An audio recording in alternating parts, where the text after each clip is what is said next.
মধ্যপ্রাচ্যে চলমান সংঘাতের মধ্যে নতুন সম্ভাব্য লক্ষ্যবস্তুর তালিকা প্রকাশ করেছে ইরান, যাতে মার্কিন প্রযুক্তি প্রতিষ্ঠানগুলোর আঞ্চলিক অফিস ও অবকাঠামো অন্তর্ভুক্ত করা হয়েছে।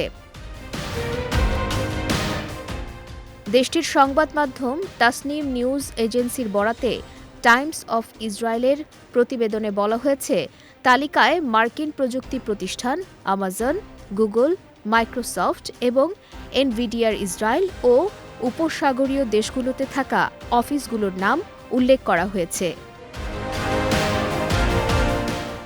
প্রতিবেদনে আরও বলা হয়, আঞ্চলিক যুদ্ধ যখন অবকাঠামোগত যুদ্ধের দিকে বিস্তৃত হচ্ছে, তখন ইরানের সম্ভাব্য লক্ষ্যবস্তুর পরিধিও ধীরে ধীরে বাড়ছে।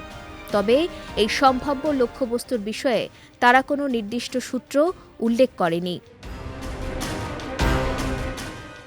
মধ্যপ্রাচ্যে চলমান সংঘাতের প্রেক্ষাপটে সাম্প্রতিক সময়ে উত্তেজনা দ্রুত বাড়ছে।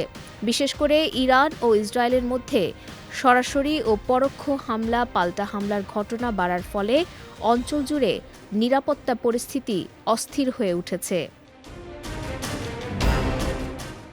বিশ্লেষকদের মতে, যুদ্ধ যদি সামরিক স্থাপনা ছাড়িয়ে জ্বালানি, যোগাযোগ ও প্রযুক্তি অবকাঠামোর উপর ছড়িয়ে পড়ে, তাহলে তা পুরো অঞ্চলের অর্থনীতি ও ডিজিটাল অবকাঠামোর জন্য বড় ঝুঁকি তৈরি করতে পারে।